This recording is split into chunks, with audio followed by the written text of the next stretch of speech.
He'll fuck. Gimme, G, buckets, gets buckets.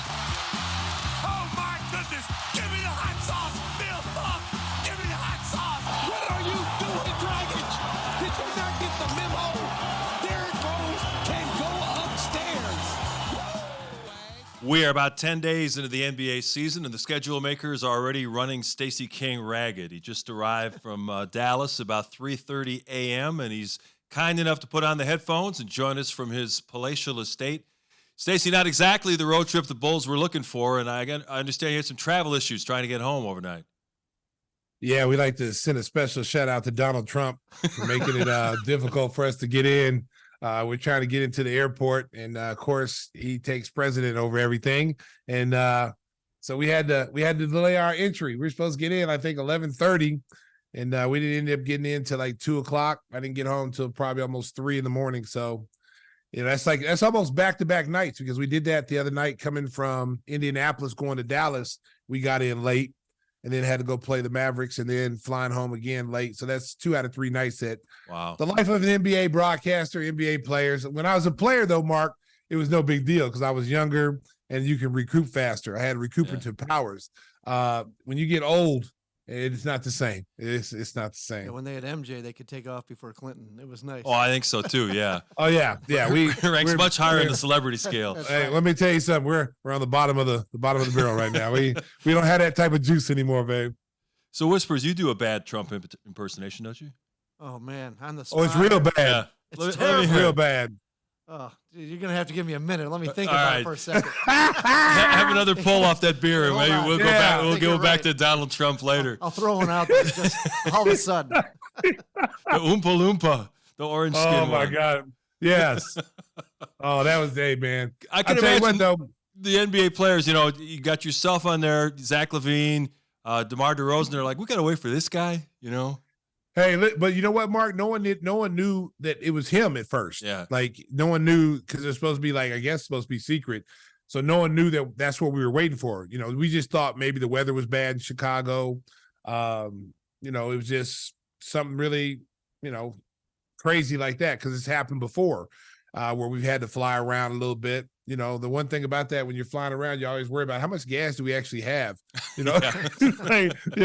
we've been up here for about 2 hours now. It's only supposed to be an hour flight. Are we okay? But when we landed, we found out that's what it was. Matter of fact, one of the plane stewardesses had a video. Someone had sent them a video of like snipers on the building, the Secret Service everywhere. It was high tech stuff, man. Like, I wouldn't want to be a president. Because, when you have to have travel with security, and all presidents do, they always get their own detail.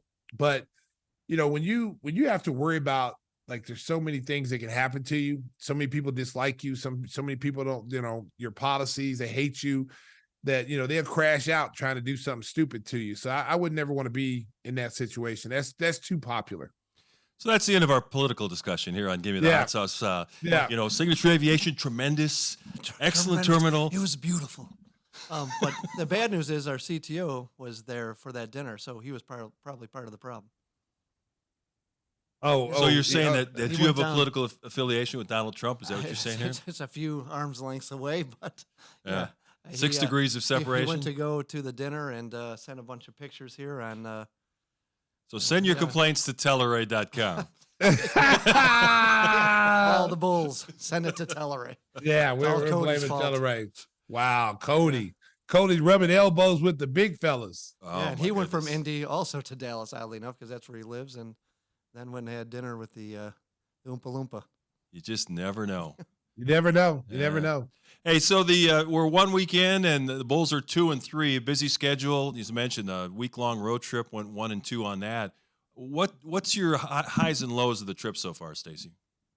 The highs and lows for me is his inconsistency with this team. Not being able to close out games, which is very surprising with the more veterans that we have.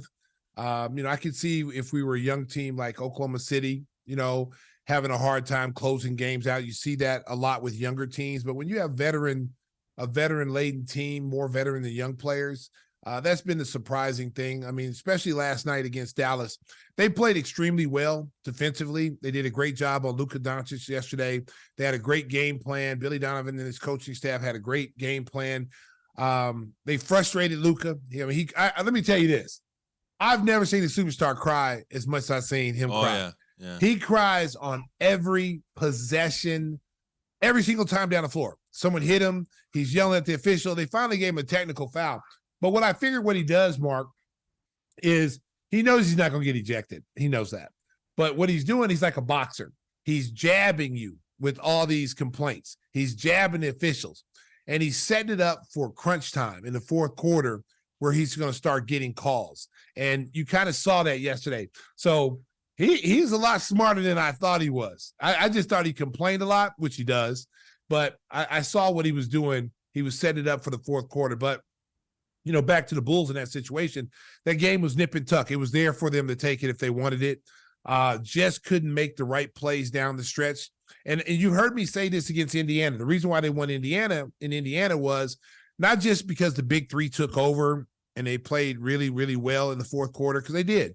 If they don't play that well, the Bulls don't beat Indiana, okay? But they had contributions from a lot of different people earlier in the game that set that up to the end.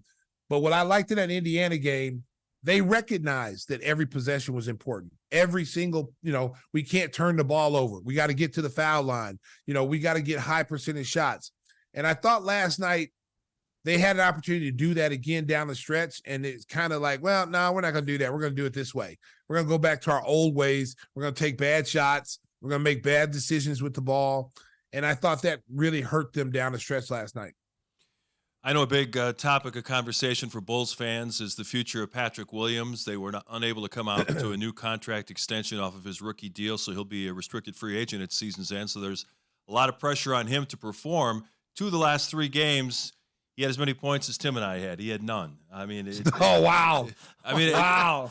It doesn't make any sense for a guy with those physical gifts to stand at the three-point line and cast up long shots. It just seems like, just watching him from the outside, that he overthinks the game. If he just react and play with his God-given ability and his instincts, he'd be a lot more successful than really trying to overanalyze where he should be at every second on the court. Well, Mark, if he hasn't figured it out in year 4, I don't know if he'll ever figure it out. This is something now that, they encourage him to shoot. They encourage him to be aggressive. The team is telling him that. The players are telling him that. And it's still not resonating with him. And I don't know why. I don't know. Maybe it's just his personality. Maybe he's comfortable being a guy that just kind of floats around and doesn't want to be assertive. He's assertive when he's on the floor when the main guys are not on there. If you go look at his numbers, his numbers prove that he's better when, DeMar's not there, Zach's not there, Vooch is not there. He seems to want to take over and be more aggressive then. If he can just flip that around and have that mindset now in year 4 that, hey, I've shown that I can do these things. I've shown that I can attack. I've shown that I can be aggressive. If he can, I don't know. Maybe he needs to, maybe Billy needs to get one of those things. You're getting sleepy, and hypnotize him to have him believe like, hey, dude, you're that guy. Go out there and play like it. Yeah. I mean, Tony Robbins seminar. I don't understand why his confidence is so low. And if you look at how he's playing right now, Mark, he did some good things defensively yesterday. Let's not discredit what he did defensively. He did pretty good defensively yesterday. He did try to go get some offensive rebounds. It was few and far between, but he did at least make efforts to go to the glass. That's got to get better if he wants to see his numbers go up. He's got to understand that, hey, they're not going to run plays for me. They're not going to run plays for him, Mark. They're not going to say, let's run a 1-4 pick and roll with Patrick Williams. They're not going to run plays for him. So how do I make an impact on the game? How do I, put my fingerprints on this game? I got to hustle. I got to turn the motor on. Offensive rebound like Torrey Craig. I got to run the court. I got to get the ball off the glass, start the break. I got to dive cut when Vooch is getting double teamed from the weak side. There are ways for him to incorporate himself in the game. It's just, does he really want to do that or not? And it just seems like he's more content. Very similar to, if you remember Lowry Markin his last year here under Jim Boylan. That's what Lowry did the whole time. Just stay at the three-point line, never would go in, just floating around. And then now you see Larry, he's figured it out. Larry figured like, hey, I'm actually pretty good going to the basket. I'm actually pretty good posting up. I'm actually pretty good running the break and finishing. You know, Stacey King gave me the nickname the finisher. I can finish. And here he is, most improved player. Guy's gonna made the all-star team. I mean, Patrick's gonna have to have that same kind of, you know, uptick in his game as well.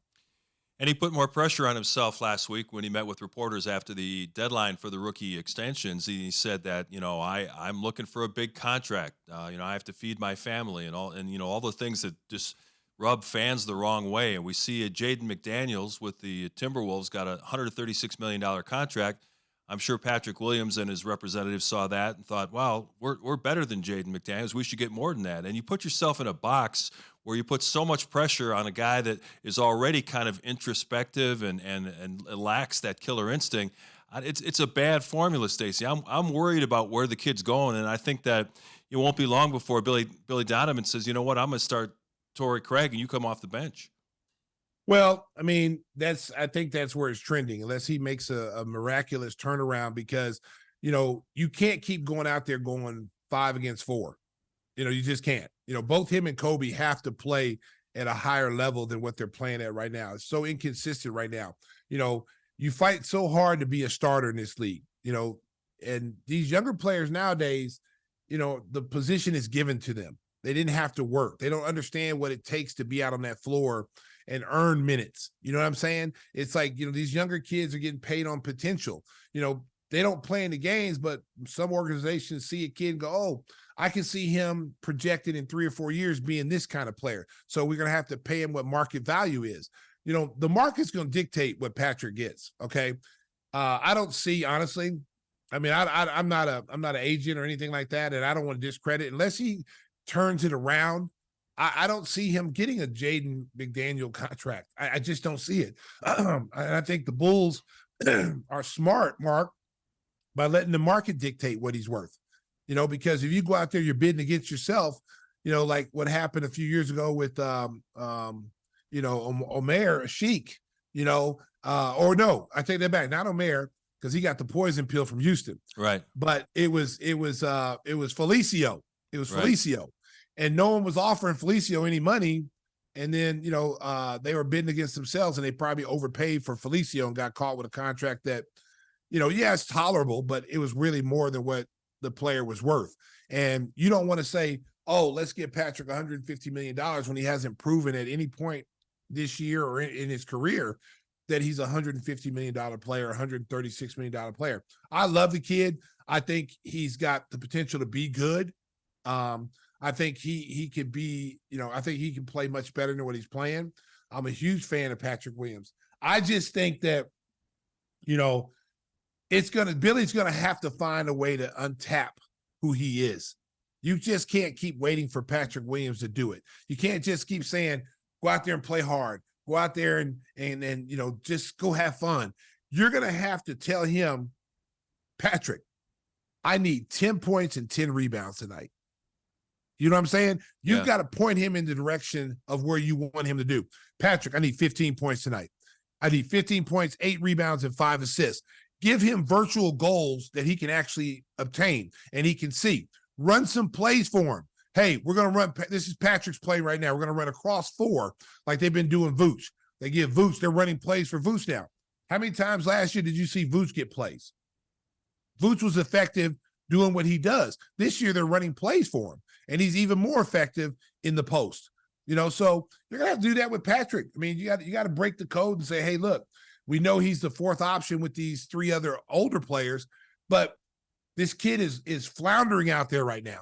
He's out there on an island by himself on a raft with Wilson, the little ball, and he's out there in the water by himself.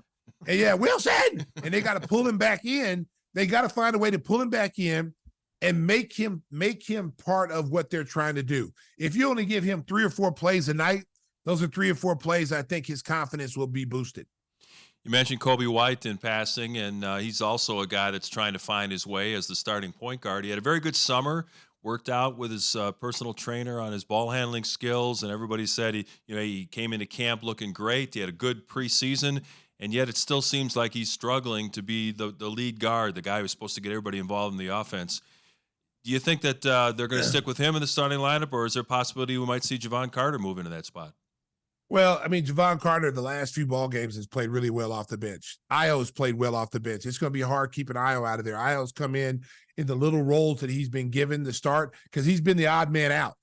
And, he's been put in a situation where he's playing scrappy minutes, 3 minutes here, 2 minutes there. But in the minutes that he's playing, he's knocking down 3-point shots. He's defending, and he's working his way and getting more and more minutes. Like last night, he came in and he really played well. He got 11 minutes last night. He was 3 of 4 from the field. He was 2 of 3 from the 3-point line. He's been playing that way since he's been in this role. So it's going to be hard to keep him out, especially when guys are in front of him are not playing well right now. Kobe's biggest problem is that Kobe is learning the point guard position on the fly. Okay. He's not a point guard right now. He's learning on the fly. He's more of a combo guard. He's more of a scoring guard than he is a point guard. So you're asking him to get his teammates easier shots. You're asking him to get Vooch involved early. You're asking him to control the tempo. This is a lot on his plate. And so a lot of times when a player gets comfortable, Mark, like I don't know if I'm comfortable in this role being a playmaker. I'm going to go back to doing the things that I do. And I'm going to be aggressive offensively. And I think you're starting to see that with him is that he's getting a little frustrated being a playmaker and he's trying to go 100 miles an hour. When he plays under control and lets the game come to him, he really, really, really plays well. He was 4 of 12 last night and, he had 4 assists, and he played 33 minutes, 4 assists. With Vooch out there with him scoring inside on the pick and roll, you should start the game with 5 or 6 assists.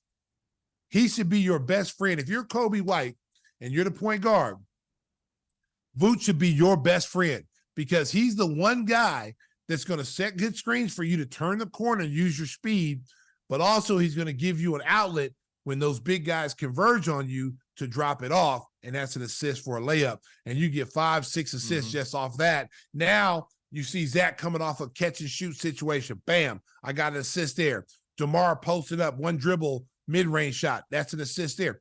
Kobe really should focus on, in my opinion, is set a goal for himself this year. Like you want to lead the team in assists. I want to get at least 7 to 8 assists a game. That is a reasonable number for him to obtain, an easy number for him to obtain. Defensive rebounding. A lot of shots came off yesterday. The guards let the balls get away from them. The Bulls weren't able to get those, second chance opportunities away from Dallas last night, which led to 3-point shooting for them, extra shots. That hurt us. The guards have to rebound. That's something he has to do because when you have Lonzo Ball there, and I keep saying about Lonzo Ball's 3 players in one. Okay. Assist, control tempo, can shoot the ball, and he rebounds from the guard position. We need our guards to rebound better because that game was there for us to take yesterday, and just waiting for, Patrick Williams or, Vooch to get rebounds, it kills you. So now the Bulls are home for just one game. They play the opener in pool play of the NBA's in-season tournament at the United Center on Friday, hosting the Brooklyn Nets. Whispers, did you see the artist rendering of the new court? It's all red. I did not. See red? It's sweet. You're going to be It's seeing sweet. red Really? for days. The court, the entire court is no. painted red. It's got a replica of the Commissioner's Cup or NBA Cup, whatever they're calling it, that's going to go to the winner at center court. Really? Yeah, you can look it up. You're sure you'll find It's it. sweet. It's Yeah. sweet. It's all the courts that they're doing is really cool. Like every court that's being made up for every team is pretty sweet. So I'm looking forward to it. It kind of, the only thing I don't like about it is that, how it falls in. Wow. Yeah. Look, Whispers yeah, is just see? looking at it now. Wow. Just found it. Yeah. Are you sure that's not porn? No, he's actually looking at the court. He's been known to do it. Actually typed in red too, but I got back. You need Visine Oh. after watching a game. Yeah. Look at that. Hey, well, Mark, that's what it looks like when we're looking at Whispers. It's true. He's red. Yeah, that kind of matches his skin It tone. matches Yeah. skin You're tone. already seeing red. I'll blend Seeing right red. in. I'll be camouflaged on the court. Well, and so my point with the in-season tournament, I think it's a good idea. I think it's going to be a lot of fun for the fans. But the scheduling part of it, I don't like. Yeah. Where we're on the road for almost a week. We're coming back home to play our first playoff game, our first tournament game on Friday. Didn't get in until 3 a.m. I know Brooklyn played last night. I don't know if they played at home or not. I know they played Miami. They're 2-2. They're playing pretty decently. Ben Simmons has refound his form per se. Mm-hmm. The Cam Thomas kid is Yeah, for real. Score. He didn't score 30 last night, but he got up 19 shots, so he's not bashful. So it's gonna be a good game for us. Hopefully we redeem ourselves, because the mentality with this team has to be, man, they've got to get the mentality that no team that we look beneath us should beat us, and then we go out and beat the teams that like Dallas last night. You go out and beat Dallas, and that people don't give you a chance to beat Indiana. People didn't give us a chance to beat Indiana. We held Indiana to one of the worst shooting nights of the season. We held Dallas last night to one of their worst shooting nights of the season. Luka played unlike Luka in the first 3 quarters, but all great players at the end find a way to get it done. He made some really unbelievable passes yesterday to get Tim Hardaway Jr., which is, man, I tell you what, he comes off that bench, dude. He's like Jamal Crawford.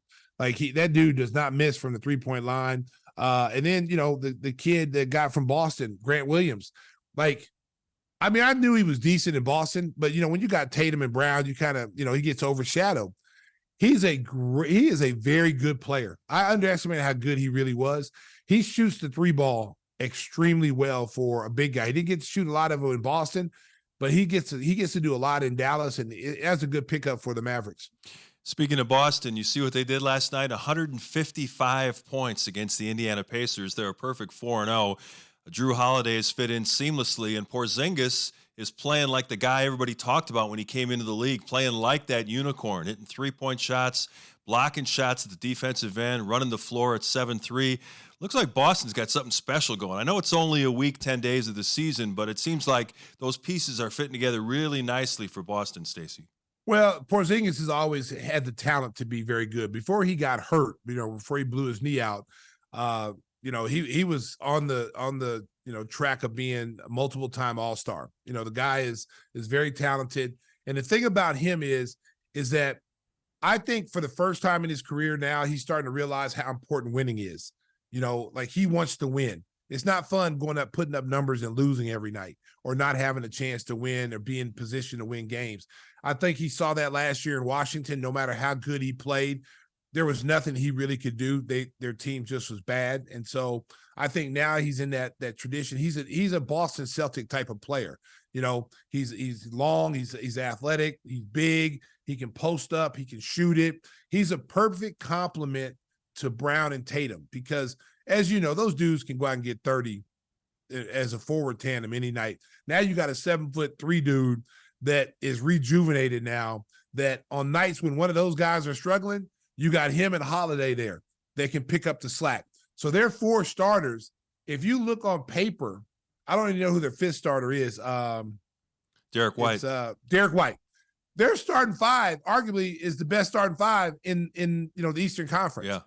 And probably right under some of the Western Conference teams. But in the Eastern Conference, if you put their starting 5 up against anybody in the league in the Eastern Conference, I would say they arguably have the best starting 5 in the Eastern Conference. Now, where they're going to have some problems at is the depth.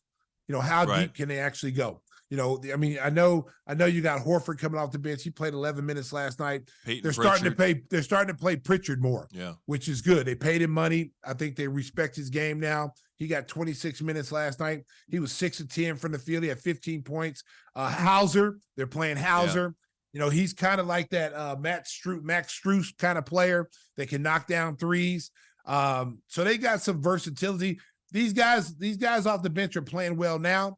But as that season gets along, where they're not used to playing this many minutes, how will that impact them? That's the question. You go from playing 15 minutes a night, and all of a sudden now you're thrust into playing 24 minutes, 30 minutes, and your role is expanded. I think Pritchard will be fine, because Pritchard's been licking his chops to get an opportunity. But the Hauser kid, you got to stay ready to shoot. Shooters always have to be ready to shoot. And them legs get tired after about 25 games playing them minutes. Oh, baby, it could be over for them. And the other power expected to be in the Eastern Conference, the Milwaukee Bucks, off to a ragged start at 2-2. You took Drew Holiday off that team, and they can't guard a chair. They gave up 130 points to Toronto yesterday, which is not a good offensive team. They came in only averaging 99 points. They put up 130 on Milwaukee, and all of a sudden, Brook Lopez is looking old, and it looks like Chris Middleton's knee might be shot. They're putting him on short minutes, and he just doesn't look like the same guy anymore. Well, that was the biggest problem, and I think that's what Giannis saw. That's why he came out with all his information. Is like, okay, what are you guys going to do to keep this going? And if you guys are not trying to win long haul, then I'm out. So they appeased him by bringing Damian Lillard in there. And I like Dame Lillard. I like Dame Lillard. I think he's a great fit for them. But you got to remember, you gave up a lot to get him. Yeah. Okay. You gave up a lot to get him. You gave up arguably one of the best two-way point guards in the league in Drew Holiday. It's easy to point the finger at people when they lose, Mark. It's like, oh, Drew Holiday he needed to be more offensive minded. Middleton hasn't been healthy since he got hurt in our series a few years ago. Right. He has not been the same player. I don't know if he ever will. I don't know. I mean, it just seems like that knee is never healed, and he's having a hard time getting back to his former self. And then Brook Lopez, Brook Lopez is a big guy. Big guys are like dinosaurs. He's got older, he's over 30. The minutes in the grind, that he has to play. I mean, it's tough, and they're not using him the same way that they used him before. Picking pops, he's not involved in the offense like he was, before. This is more, if you look at, all the shot distributions, and I think yesterday, Dame set out yesterday, I think. And then, but he played. Shots, he didn't play the well.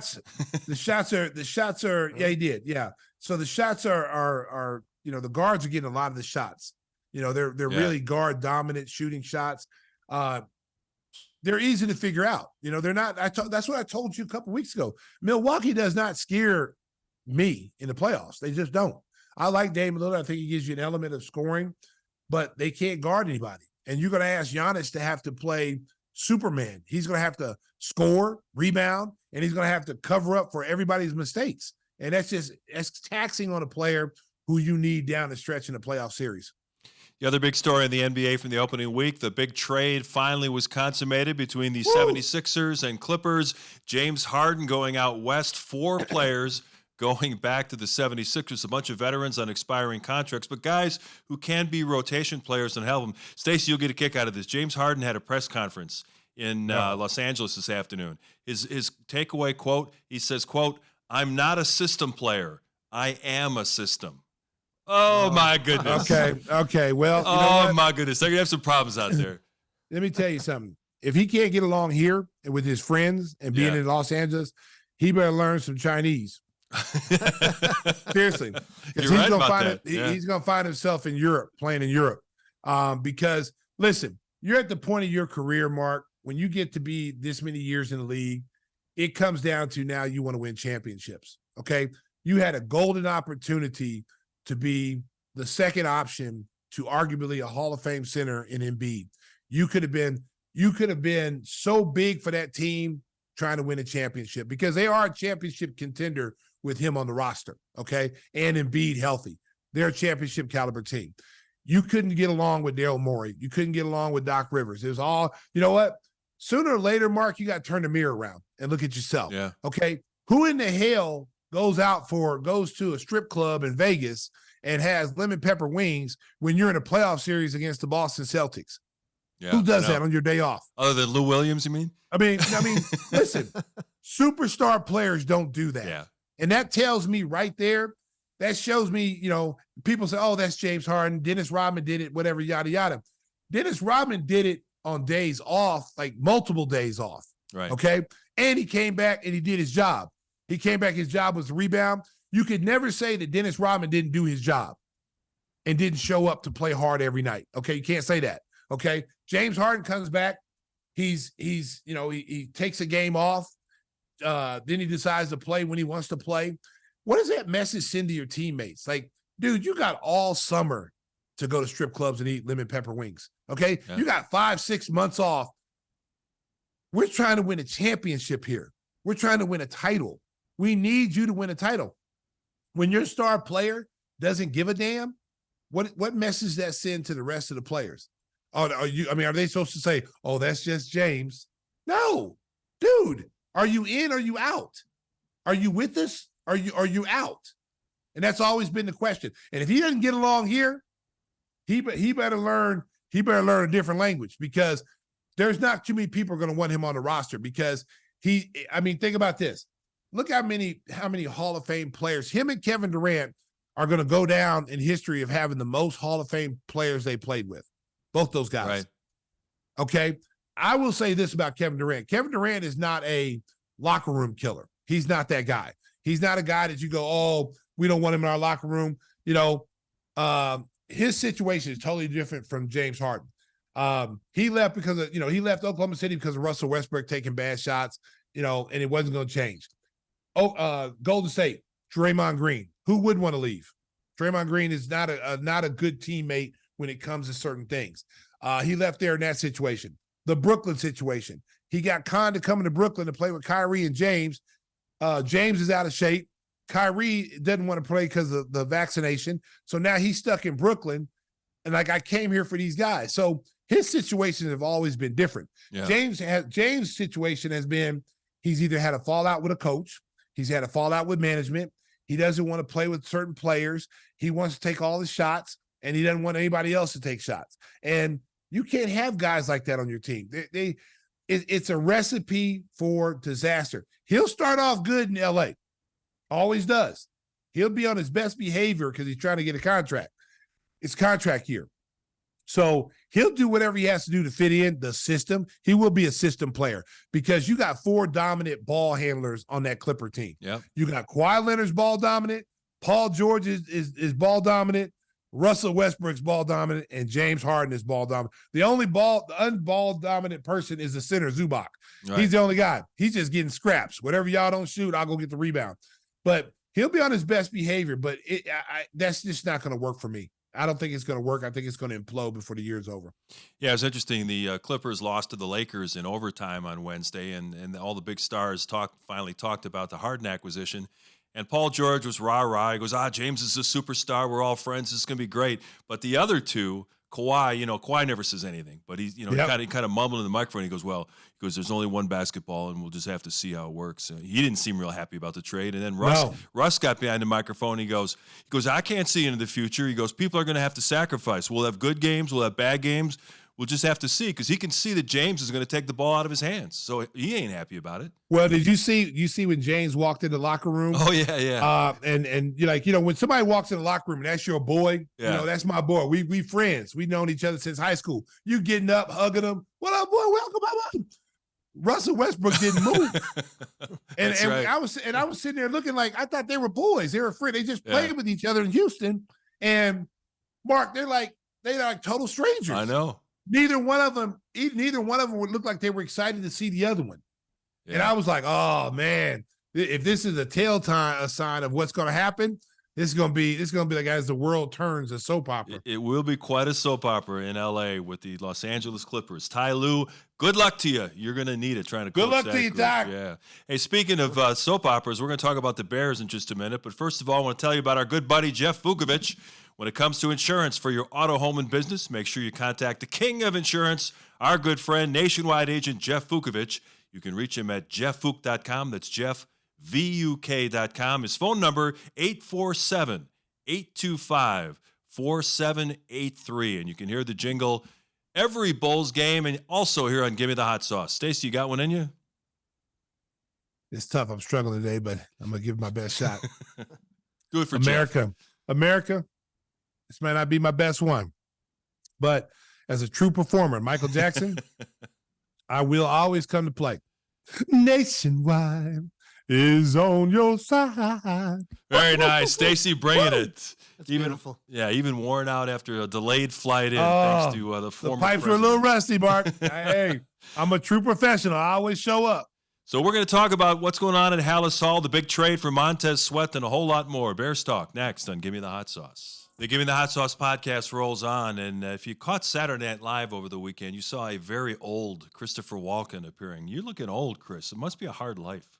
Yeah, but making the cameos for Halloween, I finally surpassed that no talent Alec Baldwin as NSL's favorite guest.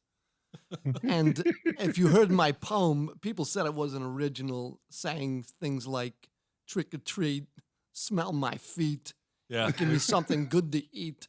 They didn't know I was talking about hot sauce. Yeah. That's right. And so most people don't know if they come to my door, I hand out bottles of hot sauce to the There kids. you go. There a good you go. concept. That's I right. like that, Chris. It fills the bag and makes the kids miserable, but that's what I like Why would it make the kids miserable? because it's Take a hot. shot on the way, you know? Yeah, It was cold on Tuesday. I tell them put it on your Milky Ways and your Kit Kats, and it's more delicious. You're gonna find Fighters! out and play little Foo Fighters. Is it still hard for you to read the cue cards at your age, Chris? It's getting more difficult, so I just start to make things up. That's where the what you trick or do. treat smell my feet came from? No, I told you it was an original, and they called me a copycat. And I said, no, you don't understand. I'm a genius. I get on stage and the lines just roll. Christopher Walken, our #1 endorser of Stacey's signature hot sauce. You can get your own bottle at any Jewel Osco in the Chicagoland area. And of course, if you don't live in the Chicagoland area, go to our website, gimmethehotsauce.com. That's GIMME. And Chris, you got a code that folks can use. Yeah, if you're thinking and want something for free, get on the site and use Walken Q or Walken Fire. That's WALKEN if you can't spell. And who's going to pack it for him? That idiot whispers. And many times he can't even get a box out, even to special guests, like our next one, Mr. Grody. Hey, you know, when Stacey and I were doing the game on Saturday, we got texts from people saying they were hoping that Whispers would come on and say something ridiculous. Yeah. Yeah, since we were doing the game, they said, So hey, all we need is y'all are whispers. missing whispers. Yeah, should have been in the background. Yell something out. Calm down. Just hovering in the background. Hovering. I thought he was doing that. Calm down. Okay, you better calm down. So, Calm hey, down. you know who else is a big fan of the hot sauce product is our friend Mark Grody. Mark Grody finally got his package delivered. And Groats, what's your favorite hot sauce of the 4 flavors? Well, the green sauce. I keep forgetting the name. I love the green St. and Pat's barbecue. Verde. Yeah, I love it. Like, it goes on anything. It's delish, and the barbecue sauce, very good too. Very good. So we got a celebrity endorser, Christopher Walken and Mark Grody. I think All Grody. right. Green, hey, He just got the green himself another sauce. box. Look at that. Yeah, he got another box. Yeah. The green I'll take sauce another is box. Give me the green. I actually want to hear Whispers do more Mike Tyson now. Oh, no, you don't. No, you He don't. sounds you like don't. Sylvester the Yeah. cat. Stop encouraging him, Yeah. Mark. I'm sorry. That's what makes it so good, Mark. We tried It's to so get him to bad, do it's Donald good. Trump. He failed miserably at that. You so. guys will find in due time that I'm a little bit of a shit stirrer when it comes Yeah. to these things. So yeah, Well, we know you do a great Les Grobstein. You do Trump? I don't. I actually don't have a Trump. And, I think there's so many people who do such good Donald Trump impersonations that I decided to just back out. Like, I'm Yeah, like, it's too tough. can't do it better. I don't Yeah. have my own angle because all the angles have been taken. So no, I don't have Trump. How about the late great Les Grobstein who left us? Well, a lot while of ago? people say that they want to do impersonations of that is BS. I repeat, Christopher Walken was a bad actor. You know it. I know it. The dog knows it. Stacey King knows it. Everybody knows that King should have played more, and Phil Jackson kept him down. I know Thank it. you. Thank you, Everybody Les. knows it. Yeah. Thank you, Les. Thank you. I'm glad you recognize it. Yeah, we all missed the Grobber. He left us way too soon. It was a Yeah. fixture at all Chicago sporting events. The late great Les Grobstein. Hey, let's talk a little Bears. Never a dull week. Where do you want to start? You want to start with David Walker, the Montez Sweat trade? Your choice. Yeah, I think probably, I guess if given the choice, I'll start with the Montez Sweat thing because that's a positive development on a couple of levels. That obviously you get a guy in the building who is automatically your best pass rusher in the building, probably since, Khalil Mack. Oh, no, that's not correct because Robert Quinn was here as well. But he is, he is going to be a very interesting, guy here. And the fact that Montez Sweat is going to hopefully get an extension done to go along with being here. I think that's a very positive development for the Bears. As far as the David Walker situation is concerned, I give the Bears credit for quickly taking care of the issue and getting a guy out of the building that should not be in the building, but it's not good that it's the second coach that has had to leave. Obviously, that's not a very, promising thing when it comes to the vetting process here.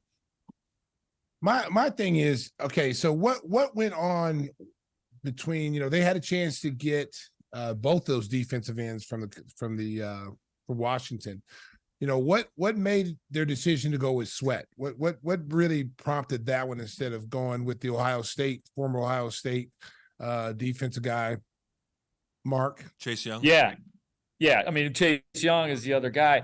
I think that, I don't know if they thought that either of those guys would be available. I think what I believe is that Chase Young is definitely a guy who has the higher ultimate potential. Like, he's a guy who could, have a 15 or 16 sack season, but there's also a bust variable when it comes to Chase Young in terms of, like being out of the NFL down the road here if he doesn't start to produce more. Probably that's probably a little bit drastic, but I think that Montez Sweat was just a little bit more of a stable force, a sure thing. They like the fact that he's also good at stopping the run. And what we don't know, honestly, it's a good question about those two. It's not out of the realm of possibility that Chase Young was their first person of interest and they weren't able to get a deal done. But I just think they like the dependability of Montez Sweat because he's kind of, not that he can't start to go up because this is a guy that's never had a double-digit sack season, but he's also a guy who is just, he's a steady force and a pretty good player, even at the level that he is now. Well, I tell you what, Bears were on Sunday Night Football last weekend, of course, playing the Chargers.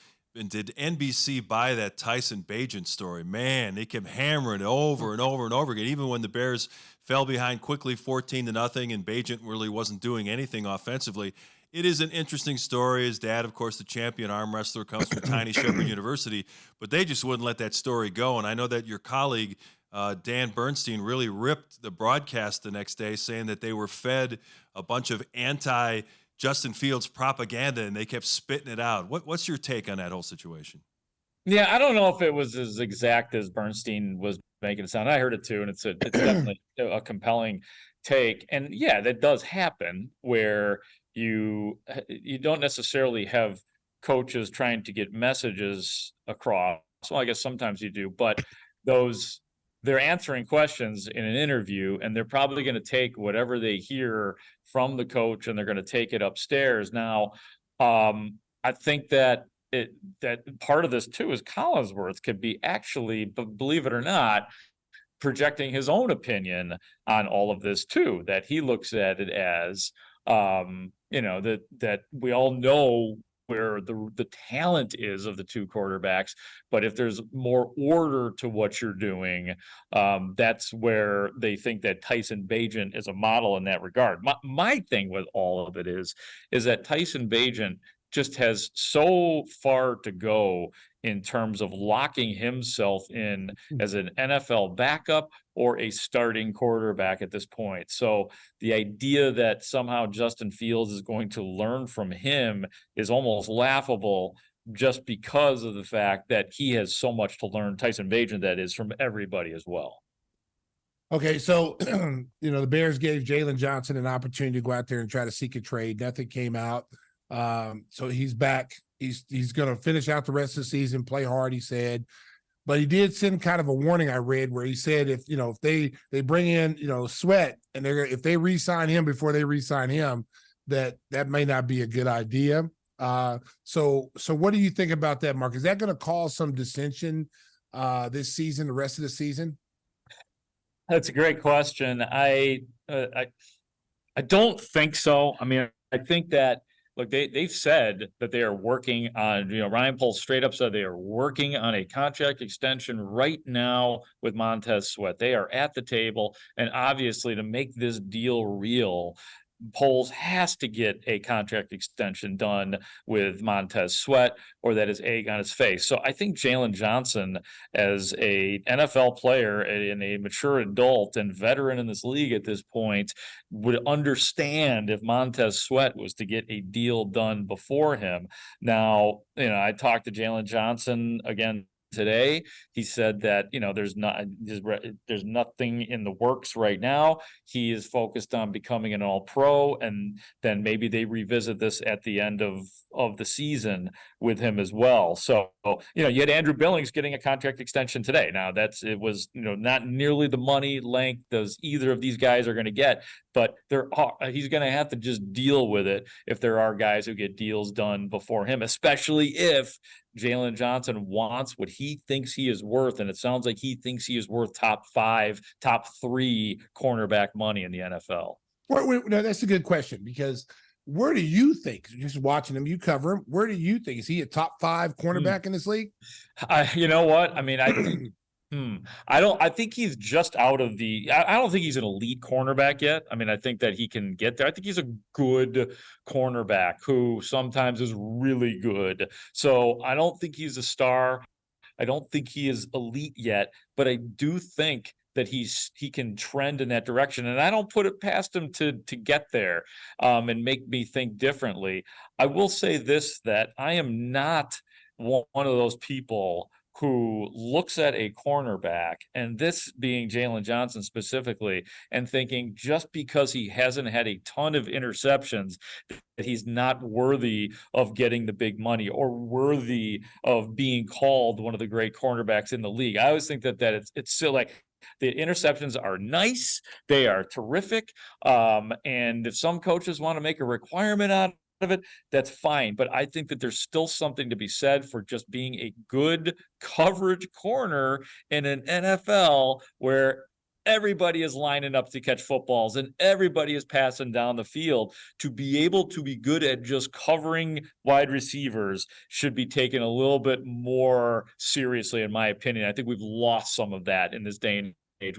We advance with the offenses, but think about what cornerbacks are really doing these days. Well, did you think, just like a 3-part question, but do you think now with Sweat being there, being able to put some pressure on the quarterback, that will even enhance his stock more now? Because before they weren't getting any pressure on the quarterback, which forced those corners and safeties to have to really defend an arsenal of offense. Now you got a pass rusher.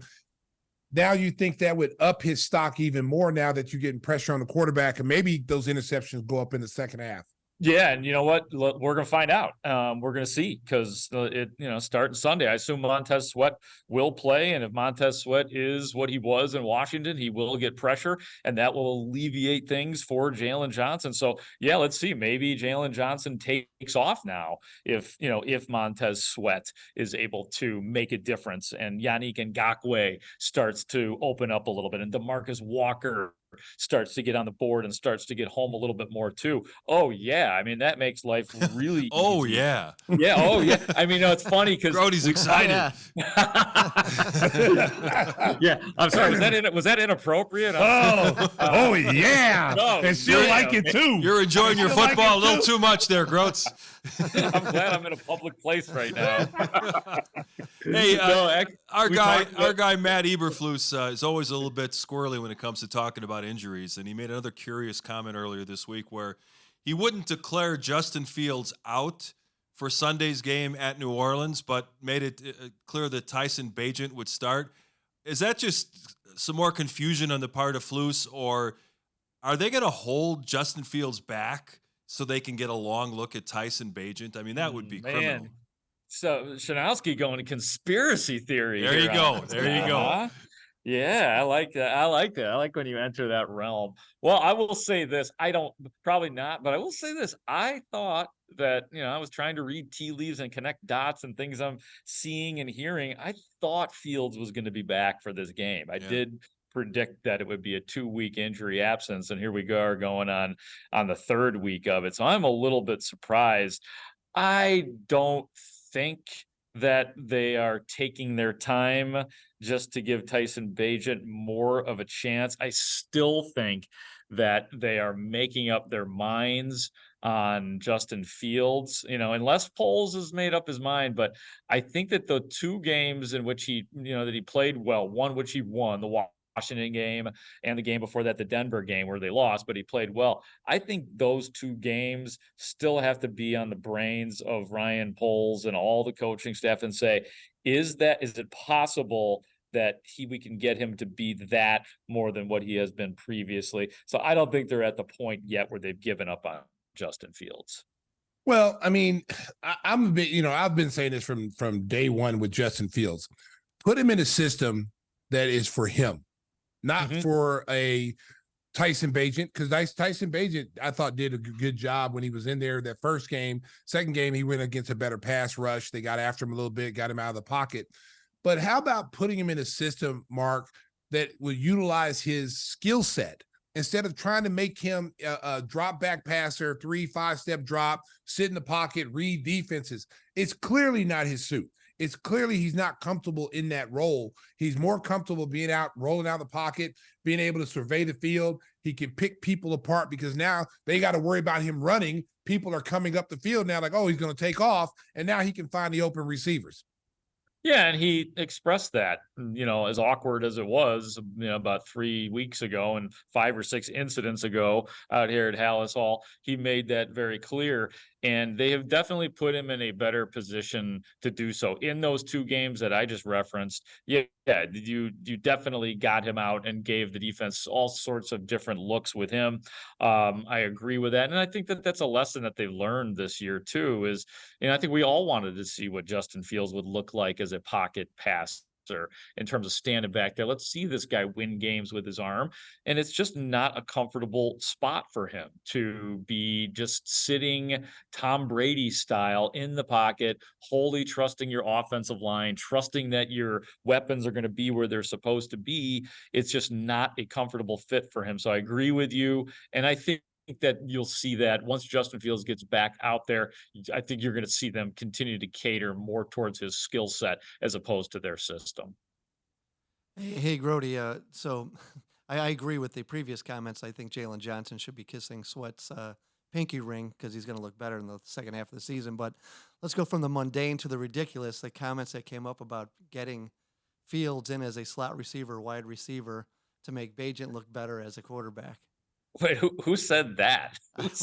Whispers just made it up. Oh yeah. Oh yeah. It's been out there. Oh yeah. You haven't heard this? Hey, Kool-Aid. It's been brought up a lot in social media and stuff, and I find it hilarious. But I got to hear your comments on Hey, that. you always expect a weird question from Whispers. But that goes without saying. Well, the funny part, Mark, is that there was a caller on. I'm gonna try to get this as exact as I can. Today is Thursday. There's a caller on Tuesday night on The Score, in the 6 o'clock hour. Chris Ranji was hosting, and the caller said, "I think that Justin Fields can be an elite player in this league, but at wide receiver." See what I mean? Wow. That was Whispers who called in. It was not. I swear it wasn't. With a voice changer. Did he sound like Christopher Walken? That little- You know that thing on your throat? I think Justin Fields would be a better wide receiver. Mark, what do you think? I'll hang up and listen. He could be a receiver That's like- if he played it's out like there. It's like the No, you Dennis could Leary- do walking. They know it was you. Oh, Yeah. darn It's it. like the Dennis Leary bit where he's got that voice box and he Yeah. goes to the drive-through. He's like, I'll take a burger with fries. Stop making fun of me. I'm not making fun of you. Oh man. So the note, it's funny. Like who did this? What there was a quarterback. Was it Cordell Stewart? Yeah, Cordell Stewart. Yeah. You ruined it because now everybody thinks, oh, if the athletic quarterback can't be a quarterback, just make him a receiver. It's that easy. So no, I don't think like Justin Fields is a superb athlete, but just go out there and start running routes. I don't think that's going to happen for No. Justin Fields. No, Yeah. Terrell Pryor. They did Terrell Pryor. that way. Pryor. Yeah. Another Ohio State guy. No. Just keep him at quarterback. Let him, like I said, get an offensive coordinator. I don't know if Getsy's the guy. I don't know if he's the guy. I really don't. I think they need to get an experienced offensive coordinator who has dealt with quarterbacks like Justin Fields to put him in an offensive play set that can utilize his skill set. That's what I think they need to do, because Getsy is, his claim to fame is Aaron Rodgers. Okay. Aaron Rodgers was a complete quarterback when he got him. Okay. He'd already been tutors from Randy Reed, Gruden, Brett Favre. When all these guys who claim Aaron Rodgers, I work with Aaron Rodgers. Aaron Rodgers, no. No, you work for Aaron Rodgers. Aaron Rodgers was already developed and an MVP guy when you got him. So it's easy to say that. But when you get a young kid like Justin Fields, you got to put him in his skill set where he can get out and do his things that he does. And if he's not your quarterback, because I'm telling you right now, Mark, the Caleb Williams. Yeah, it's starting to die down now. It's starting to die down. It's starting to die down. It's not getting as much hype as it was earlier now. And people are looking at him like, well, he's struggling at the college level. Here's this guy that in the beginning, like, oh my God, he's going to be the number one pick. He's going to be the greatest quarterback ever. And now you hear people saying, well, he might not even be the first quarterback taken now.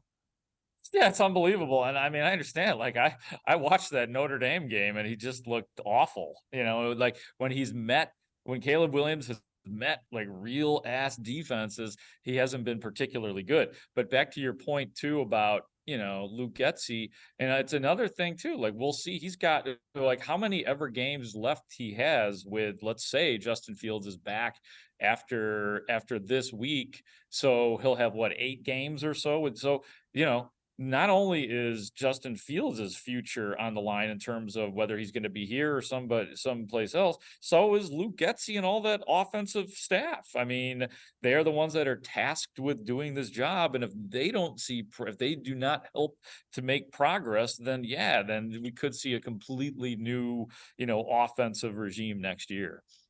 Hey, Groats, it's already past 6:30. You're still at Hallis Hall. Get the heck out of there. Get home. Get out of there, Mark. Get some dinner. Put some hot sauce on it. Enjoy yourself. And hopefully when we talk to you next week, we'll be talking about a good Bears performance. And I have one prediction.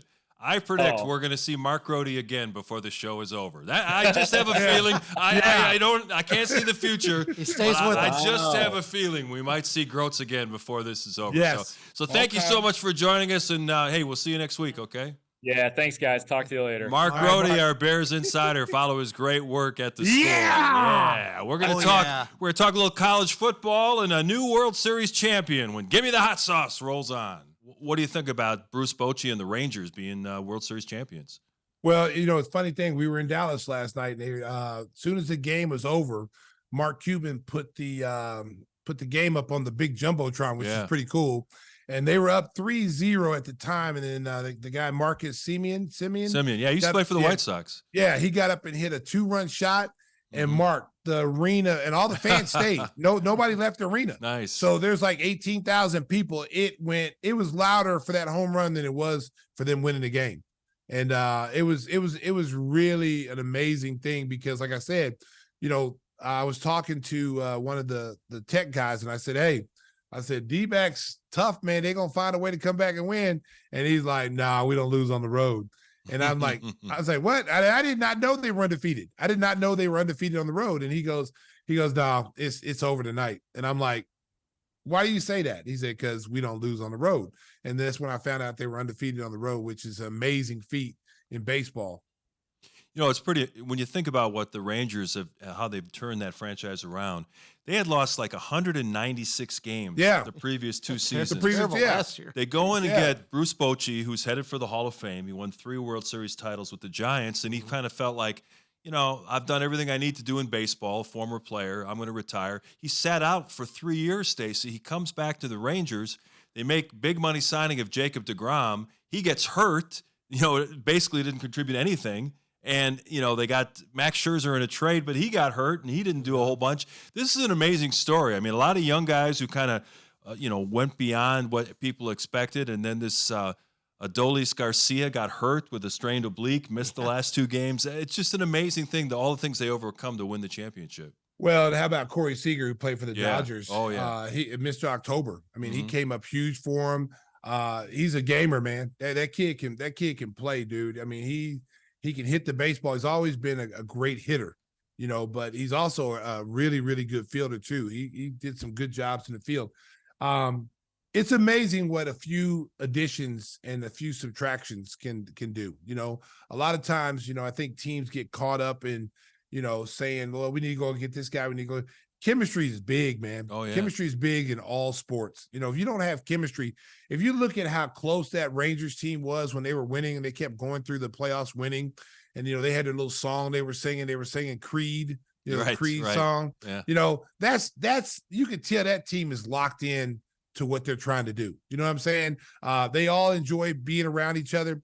I go back to saying our championship years in Chicago, that was one of the things that I you ask anybody that played on those teams, we were extremely close. I mean, did we get into arguments and fights? Yeah, brothers do that all the time. I mean, you got family members. You don't always agree with your family members. Doesn't mean you don't love them. But when it came time to what was important, the games and everything, guys were locked in. Guys were pulling for one another. Guys want to sit there and, they're not going to sit there going, if they get pulled out of game, they're not upset, or, someone else is getting the limelight. You don't care. The whole thing is about winning championship. Who cares? There's enough pie for everybody. That whole city of Dallas and Texas is going to be is so excited for that baseball team right now. They probably have to buy a meal for a long, long time in that city. And for people who don't know baseball history, that used to be the Washington Senators franchise. Yeah, and they moved to Texas, and they had to wait this long to finally get a championship. Yeah, first one in the history. One of the stars of the old Washington Senators, Frank Howard, passed away this week at 87. Oh. So, It's that's been a tough week. One of the original guys, yeah. They didn't make an error. It's been a tough week. Did you know that? What's that? That's the first team to not make an error in the World Series since the 66 Orioles. Well, that certainly helps. And, pretty their wild. manager, we talk about Bruce Bochy coming out of retirement. Off a couch in Nashville. He was one of the guys who was rumored to possibly be coming to the White Sox. Mm-hmm. You should have got him. Yeah. You should have got him. Yeah. Because I'm going to tell you something. They did an interesting piece on him. First of all, he's a player's coach, number one. He knows where you have to be very, very good at this, and not too many guys are. You have to know pitching in your bullpen. He does a great job of managing his pitchers, his bullpen, knows which buttons to push, which guy, the hunch to which guy to go to. And one thing that Texas did, I heard them say this last night with him, which is kind of unheard of, is that Texas let him manage.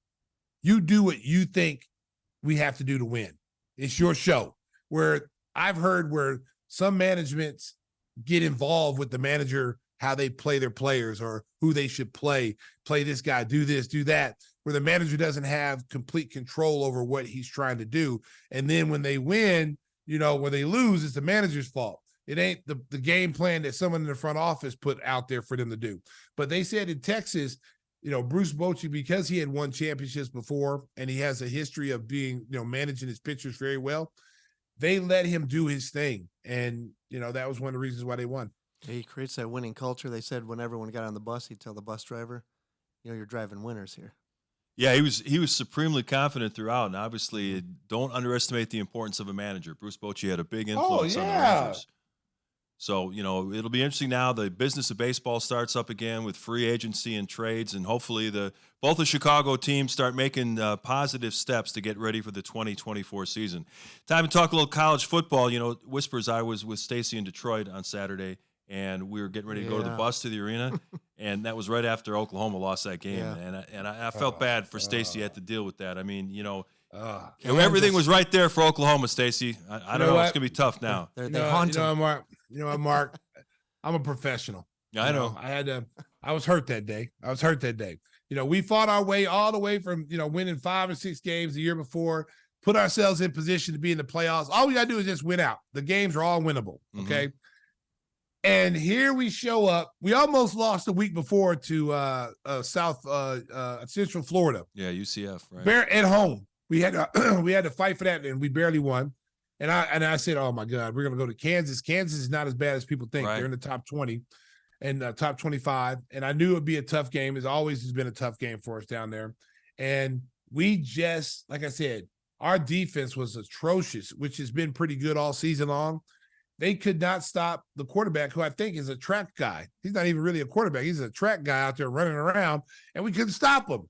And it's like if we score 33 or 35, whatever it is, your defense in college should be able to stop the other team. Right. Like, seriously, if your offense, the same thing with USC. If USC goes out and scores 45 and your defense giving up 50, come on, man. That's terrible. Like, you got to get a new defensive coordinator, get a different scheme. And the same thing with us. We were playing not to lose instead of playing to win.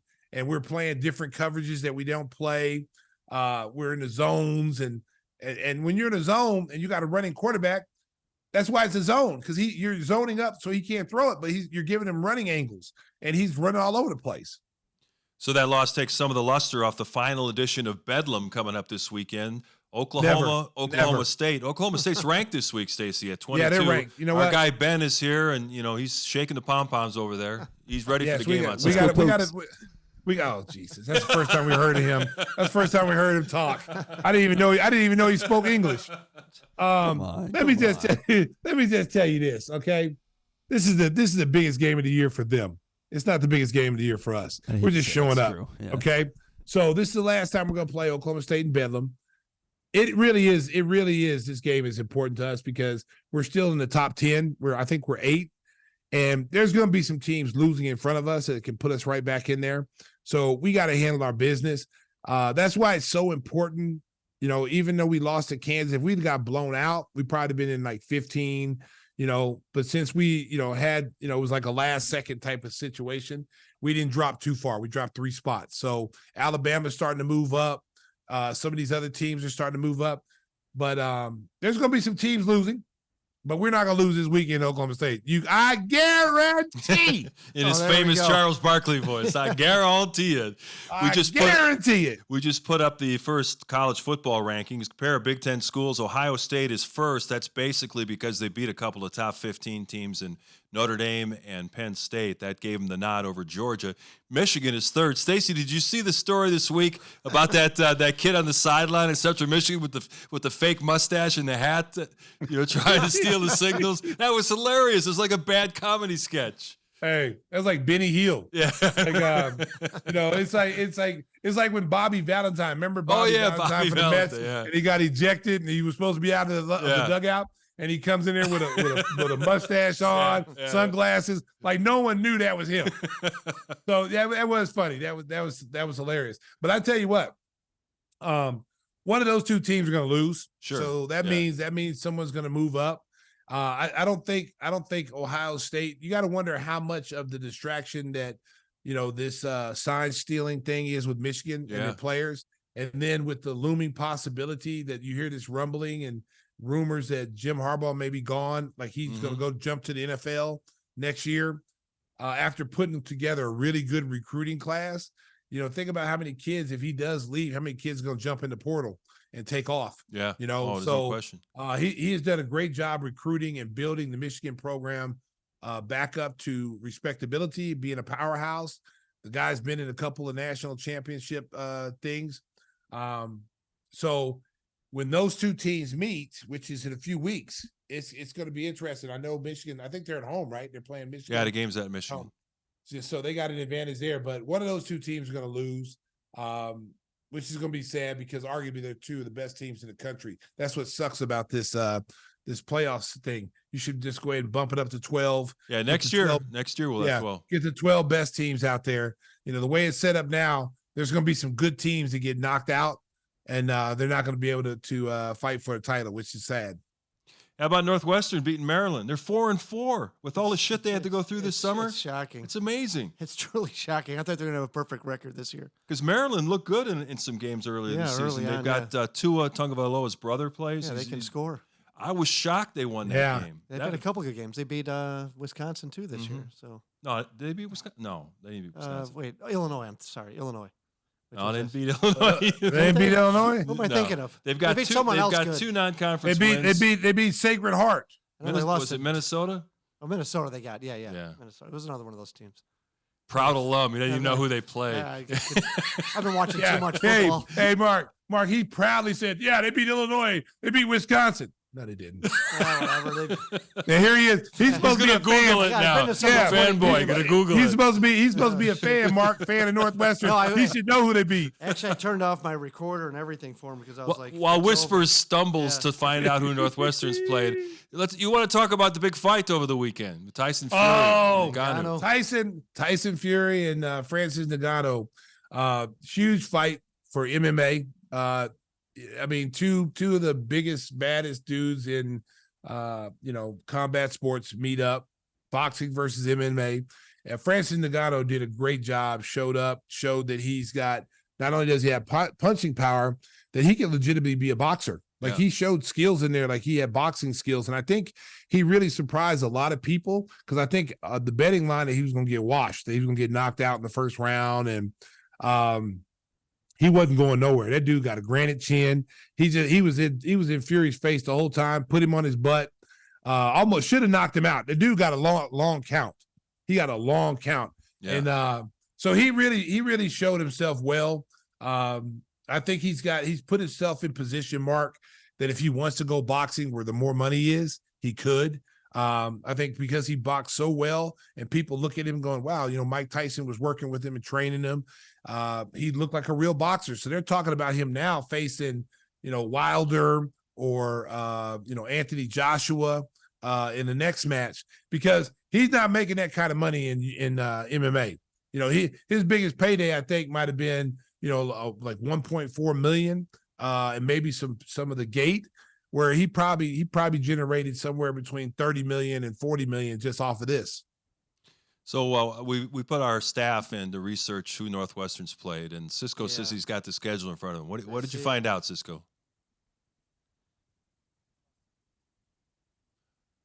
No, I mean, who they beat, though? Who did Northwestern beat? No, Minnesota was the Big Ten team. Oh, okay. They beat. Oh, they only won. They slaughtered so UTEP. They always play Illinois the last weekend of the year because it's the rivalry. No, game. Wisconsin's coming up on the 11th. God, this guy doesn't even know his favorite team's schedule. Wow. Well, that's a deal because my sister went to Wisconsin, my twin sister. Okay, so look at the teams they're playing. Howard. Those teams. Yeah, those teams. Hey, they beat Harper by 14. Okay. Those teams they just put those teams together. They just put those teams together. They're gonna play DePaul now because DePaul doesn't have a team. That's right. They're gonna bring the rugby team out there and put some pads on them. They'll still beat them. They lost to Shepherd too. Yeah. Wow, he's Tyson salty right now. He's salty right now. Yeah. He's salty right now. All right, I'll get my revenge again. He tried to make it look like they got some huge wins. Howard, Sacred Heart. Hey, any win is a huge win this year. Okay, let's be real. No, I give him a lot of credit for all the garbage that went on during the summertime. For them to come back and win 4 games. Hey, they win 2 more. Get to go to a bowl game. That'd be quite an accomplishment. Yeah, they go to the Telluride toilet bowl. The Telluride Bowl. Yeah. Big No, the money in toilet that bowl. one. Huh? Yeah, we threw a grand in and we got a bowl game.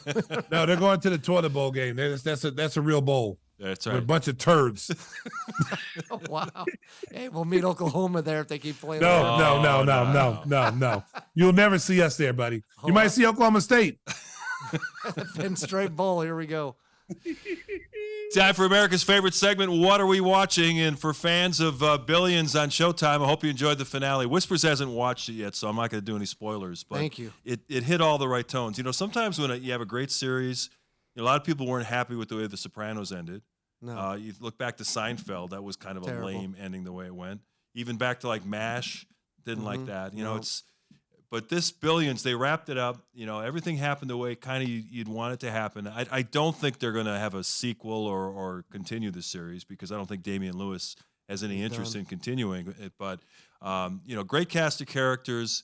Let's just say Mike Prince gets his in the end. So, You could see that coming. Yeah, you can see that coming a mile away. The chess game was. Mike Prince will not be your next president. That's the one spoiler that I'll give you on Billions. So if you haven't checked it out, 7 seasons long, stream it from the beginning. It's a great show. Whispers, what do you got for the folks? I made a huge mistake watching the movie. The first time, for first Halloween. mistake. No, when the wife says, "Hey, let's watch Five Nights at Freddy's for a Halloween thriller." Yeah, makes sense. Yeah, so it's basically Chuck E. Cheese goes off the rails. So the Chuck E. Cheese off the rails? Yeah, they've been closed for 15 years, and the robots are still alive, killing people. Yeah. Is that new movie? Yeah. It looks like the trailer looks like it's going to be good. The guy that was in it was in with Mockingjay. What is that? Oh yeah. He's one of the Hunger Games. Yeah, one of the Hunger Games. Yeah. And Mary Elizabeth Masterson, was that her name? An actress from the 80s. Sounds good to me. Yeah, she shows up in this too. I'm like, wow, how the mighty have fallen. And you said your wife was frightened though from the. She was watching. scared to death of it. I'm like, are you serious? I was more afraid of Chuck E. Cheese when I brought my kids there because the guy smiled at you. These guys are going to smile at you. And they got hooks on their hands and stuff. You're like, really?